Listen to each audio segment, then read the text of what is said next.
Hey, and welcome to another recording of Legend of 5 Strategy, L5R Strategy, Better with Bates. I'm Ryan, and this is Chris Bates. So we're going to be talking about more L5R goodness. You're coming in at the midway point. I do recommend you go to the beginning of the list here, find the original one of the series, so we can go through sequentially. As we've been talking about, hey, this is a card game. There are cards. Here's the different kinds of cards. Here are the phases in which we use the cards. And the last thing we had talked about was the state of the character. It's currently right now in the rules, circa September 2017, is the only state involved is on ordinary. Yes. Ordinary, honor, and dishonor. Yes. This buffs your character equivalent to the stat.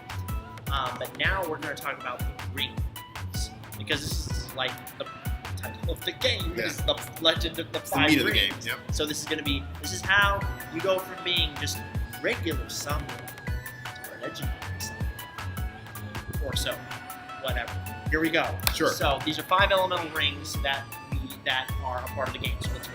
Yep. So the rings come in effect during the conflict phase mainly. I'm sure there'll be other ways that they come in play, but Because if there's the rules, there's a framework, and other best cards break the framework. So Right. this is how it's going to go. but generally they come in play during the conflict phase. There are 5 rings.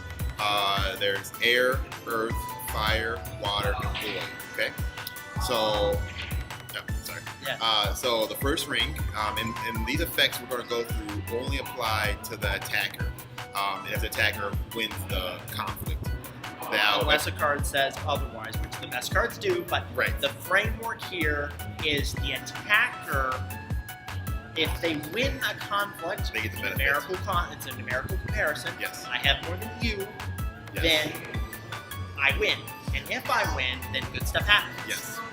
I get the benefit.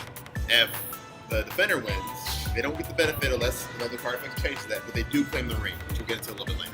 So the first one, air. So it's a 2-pronged one. If air is triggered, the attacker can choose to either gain 2 honor straight up, just go from 12 to 14, whatever, get 2 honor straight up, or they can choose to gain 1 honor and have the opponent lose 1 honor. So it's an exchange of So this is gonna be a kill shot. yes. So it's Effectively, this can be a kill shot. You Try can lose push because the of opponent this. down. Right. If you have 1 honor and the opponent, then if you have 1 honor left, then the air ring becomes really, really scary.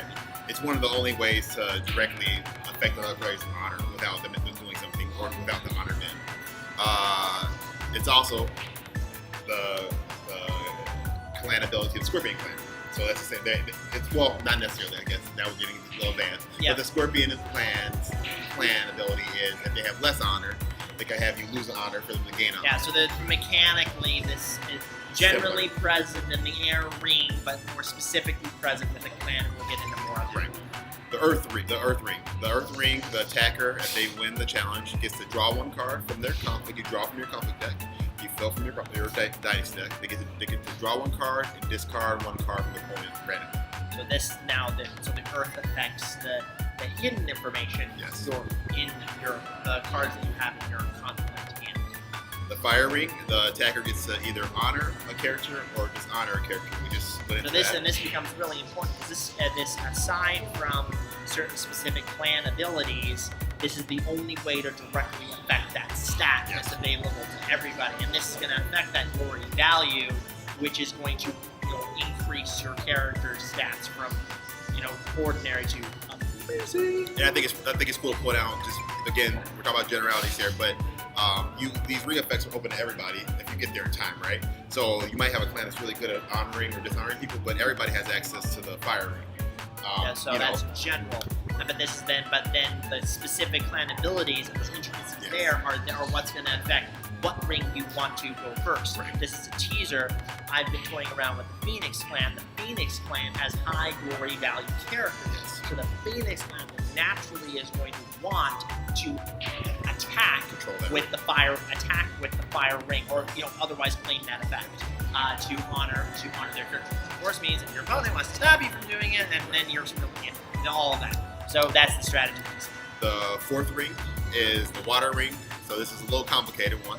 So the Water Ring has 2 effects as well, or you can choose option A, option B. Option A is to stand a character that's been bowed. And untap the character that was tapped. This effective.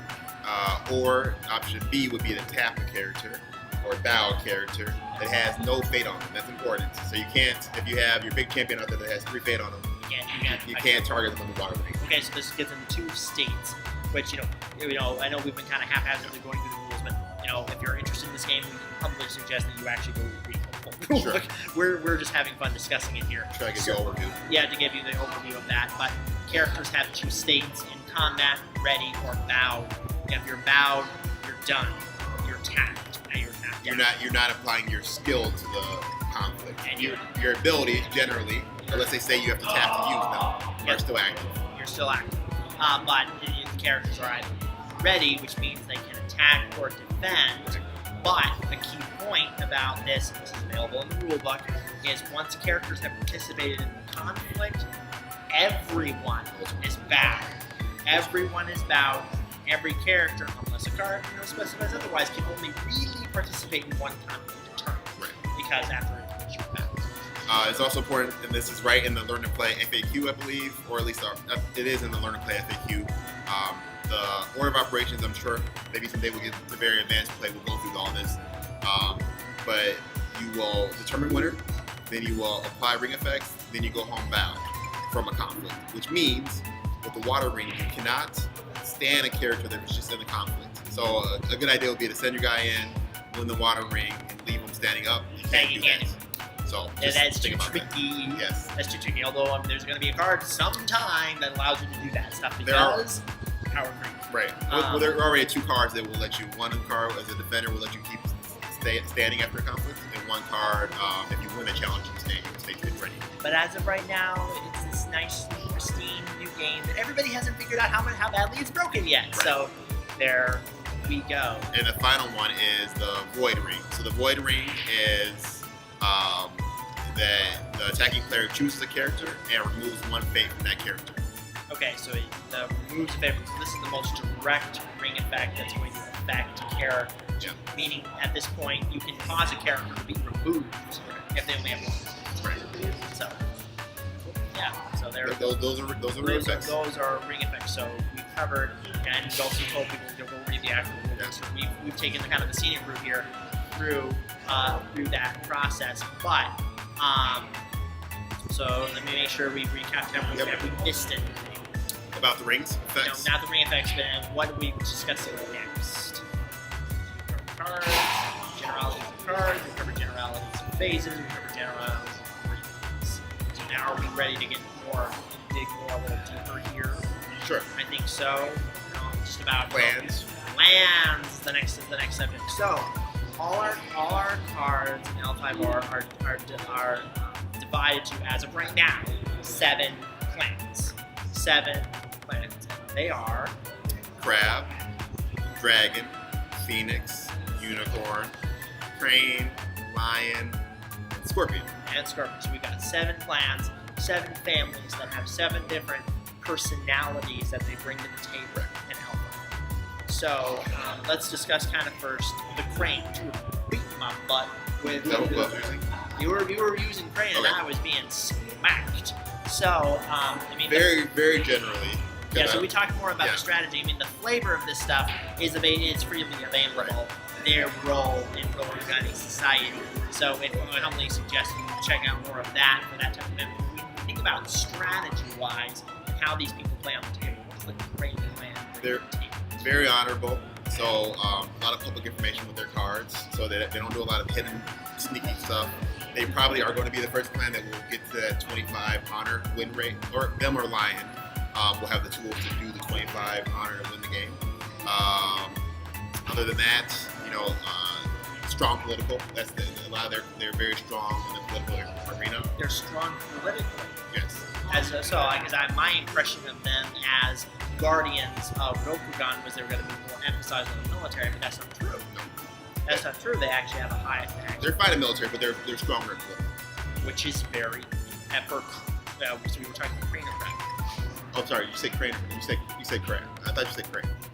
I was talking about Crane. Did I say Crane or did I say Crab? Okay, because I was thinking. Okay, we. Okay, so. I was talking about Crane that whole time. Oh, then we've been talking about Crane this whole time, but I thought there's a. Woo! Okay. Okay, so we were talking about now. We've been talking about the Crane clan. So yes, we've been talking about the Crane clan. So okay, so now let's reiterate this: the Crane clan. We're Yes. talking about the Crane clan that can be military, better in political. Very much so. And it's okay. Honorable characters. Okay, the way of the Crane. Their philosophy card just allows you to directly honor a Crane character. Right. Okay, which makes sense because I was like, Crab is being honorable. Wait a minute, that's a different thing. So we're talking about the Crane. So let's talk about Crab next. So we talk, but now we so what else do we need to know about the general flavor of the Crane as it applies to the table? So they are we can get a little bit more specific here. They're politically, but they are politically they're strong. And I remember when I was building a 1-core of Phoenix versus Crane, I actually calculated out that the Crane has actually a significant disparity in the 1-core play environment from political to military. But in a 3-core environment, how does that work? It's still the same. I mean, they still have way more political.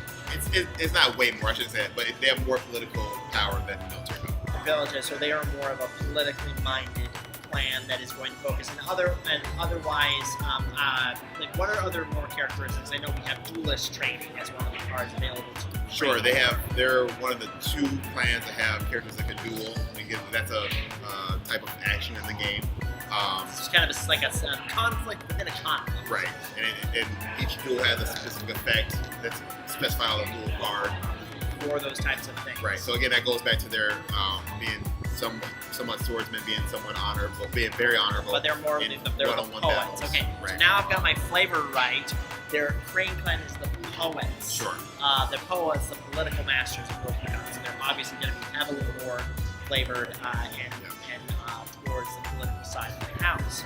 Okay, so Crane is political, speaking generally, and we're obviously going to get far deeper because there's a lot more to talk about. But if we move on to the crab, now we're talking about the crab. Right. The crab in the lore or the defenders of the wall, they're very defense oriented. I would say I haven't done a stat check on them, but they're probably more military strength. Yeah, that's what than political. Yeah. They have. They're the only clan out of the box that I believe that has sacrifice mechanics. Okay. So they can sacrifice their characters to strengthen other characters. Their way up card, it actually says each player sacrifices a character. So obviously they want to do that at a time when they have a weak character out. If you have a strong character out, then you have to sacrifice. Yeah, so you got 1-on-1, and they've got your little like Crane and Crab. Crab has like a 0 fate cost person that has 0 stats. Right. So you could trigger that. I mean, a strategy thing would be, I have this, I have my fancy champion. Right. Oh, Way of Crab. Right. So I get the worst downside there. They don't care as much about being honored or dishonored. Their clan champion has 0 glory. He doesn't care about being glorious. So if he's dishonored, he doesn't really care. If he's honored, he doesn't care. Because there's no bonus. So that's generally the crab. Generally the crab. But defensive, more defensive in nature. But how does that play with the game's mechanics that so heavily favor an attacking position? Because if you're always defending, you're not claiming any ring effects. Right. They have tools to deal with that. So for example, each clan has a clan province. The crab's clan province says if you win as a defender, you trigger the ring effect. Okay. So there you go. So you can still. So they get a benefit from winning on defense then. Okay. So just to get the rings. Okay. So now we discussed Crane. We discussed Crab. So now Dragon. Dragon are very in the lore. They sit on top of a mountain by themselves. They're very solitary. In the gameplay aspects, they're very even in their stats. So, for example, their clan champion has a 5 military and 5 political, and a lot of their characters have even stats. So which is a great thing in this game because you can do both of them. Versus with the more of a Crane play style, you're going to be heavily biased towards a political outcome, which means as from game mechanics, you can only really do well one of the kinds of conflicts, one of your 2. They like attachments. They like weapons. They have their own ancestral attachments, which is they're the ones that have access to ancestral keyword out of the box that says that if a card leaves play, I should specify, if the character attachment is attached to leaves play, that card goes back to your hand. So you still get it. It's a very huge benefit. So that's an incredible mechanic in this game where life is very ephemeral. Not life, or I don't know how that works flavor-wise, but your characters are not persistent to be on the game. So that's so again, talk about Dragon. Very evenly balanced gameplay. They tend to build. A lot of people will say Voltron, which is a way of saying that they have one character out there that they put a lot of attachments on. They try to keep that character around for a long period of time. Instead of building, they build high. Instead of building wide, so they have one character they put a lot of stuff on. Instead of having lots of characters, they put nothing on. So that's called building Voltron. Oh, that's a mechanic. Okay, so then with that discussion, then how is Crane and Crab going to play into that dynamic? Are they going to build more wide? Or are they going to build high? Build more wide. Comparison. And when we get to line, we'll see that that's the opposite. Line will build wider. So I'll continue. You've got Lion over here building wide. You've got Dragon over here building high, yes. And then Crane and Crab. I would expect Crab is going to be more wide. Right, because they want bodies out there. Sure. And they have more cheap guys than other places, I would say. So sure. Okay. So that's Dragon. Yep. Phoenix will be the next clan, and we talked a little bit about Phoenix already. They're kind of a catch-all clan in a way. They have a lot of I can't pronounce it right, but you probably pronounce it. Shugenja. Who are the magic users? Is my understanding. Mountain aesthetics with some combination of Buddhism and Shintoism. Sure. So they are very focused on being a little tricksy. They can do things with the rings. They can control the rings. Their way up card says they pick a ring and that other player can't. So they'll say you can't claim the Earth ring. You can't even do a conflict with the Earth ring this phase, this turn. So so they control the ring. They really have a lot of control over the rings. Their characters, for example, will get benefits from doing fire attacks, from doing air specific attacks, elemental attacks. water. They're very much more specific that way. They also tend to have high glory values with their characters. So they love, they honor, which is really interesting to me. Lore-wise, the Phoenix clan are said to be pacifists, but their military is actually almost just as good as anybody else, and at least within the core set, there's only one explicitly pacifist character in the Shiba Peacemaker. Yes. In the first core set. Right. I mean, and another one of their people, I forget exactly the name, gets bonuses for claiming rings and becomes stronger for claiming rings. So they have mechanically, lore-wise, they're said to be pacifists, and that's a lore thing, but mechanically, they have just as many resources as anybody else to bring to the table in an offensive position. And they get rewarded. I would say too mechanically. They try to reflect that mechanically. You don't want a clan to just be out of the fight, because they have to still be able to play the game, right? Right, you have to be able to play the game. I would say mechanically and lore-wise, in combination, that character that gets stronger as the turn goes on is in some ways being pacifist or being much more. Maybe it's going to be a waiting. That character by the third round, by your second conflict, there could be 2 claimed rings, so that character is 3. So then when that character brings multiple conflict, their character is much stronger. So that's the Phoenix. They're the magic users of God, and they have those types of effects mechanically. They're going to care a lot more about what element. Crab, Crane, and Dragon, I don't think they're going to care what element is involved specifically, and it's not like you as a player will care, but not them as a clan. Phoenix would. So next we have Unicorn. Unicorn is I haven't played a lot of Unicorn, but I know from the lore and from so it's kind of watching a unicorn. playing. You haven't played much. Yeah, they're focused on movement effects. They have cavalry. They're the only clan so far that has the keyword cavalry, which by itself doesn't do anything. It's a trait actually. It's a trait of a card. But what it really means is that the cards of cavalry generally have the ability to move in and out of conflicts. They will say that as actions. And they will trigger off each other, and they'll say, they'll have cards that say general category. Draw X, you get Y. and they're very military focused. So they have a lot of military strength. I think they might have the most. If you do look at pure numbers, even probably more than Lion, they have the highest number of characters that have military. So, Okay, so that's a difference. They also have a very kind of specific magic effect. They're native to them. Sholdo. Yes. Sholdo. I forget the keyword. I forget the keyword exactly there. It's not in the game yet. I don't think there's anything in the game yet about it, but it's a specific type of magic that's relative to them, really specific to them and their clan, which lore-wise reflects them as being the Wandering Clan, or named one thing, keyed in, and then came back as Unicorn. Okay, so we just finished our discussion on the unicorn, Yes. and now we're going to talk about the final two, I do believe. Yes. Which is So Lion be first. okay. So Lion, again, they have a lot of military. I'm not sure between them and Unicorn who has the most, but they are definitely a military aggressive clan. And so Lion is basically all the samurai, basically. From Yeah, a and- flavor perspective, they have a lot of Rishi Right. characters, a lot of warrior characters. That's Right. kind of their shtick. And their main guy has a lot of military strength. I'm bad with these names. We'll have to do a whole part about names, and you can tell me how to pronounce the names. But he has a lot of military strength, and he triggers the ring effect twice for military effects.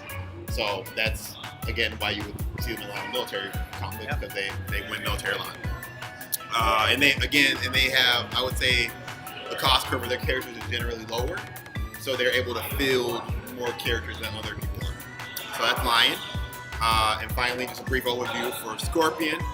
Scorpion, they have a close to my heart because they have a very cool lore. They are the ninja, yes, which means hidden person. and they're the right hand of the emperor, as far as I understand it. I thought the lore. crane. Well, I don't know, or left hand. I'm not sure which hand. Left they are. hand is the lion, but I understand. I know that they advise the emperor something. They advise the emperor, although And maybe they- there's something else. That's a and lore they thing. and they're important. They very they important. consider themselves to be, that they will do the bad things for the empire to keep it pure, Yeah, to keep it alive. I So- will be your enemy hunter. They have a lot of political strength. They have a good amount of military strength, but really more than anything, they're just tricky. They have access to attachments that take away strength from other characters. They have a lot of ways to slaughter characters. So they're a toolbox, I would say, clan, and they have a lot of options. But right now, their main build is to dishonor. So Hence, I lost. yes, So that's a very, very brief. very rough Yes. overview of all of the clans of what can be and what they can do. So then, in future videos, we're going to be getting into the nitty-gritty Yes. about this is Crane's card pool, this is Sure. Crab's card pool, this is what each of these do, so this is kind of a flavor of a deck you can build, and then how on earth do you actually execute this stuff Right. on the table? So that's going to be kind of next as we go. Awesome. Makes sense. All right, and that does it for this set of recordings for L5R Better with Baits. This time we're recording at the Fantasy Flight Game Center in Roseville. We'll have more, and we'll post more. So I invite you to come check out the rest of the series as we put that all together. And as always, I'd like to invite you to subscribe, and thanks for watching.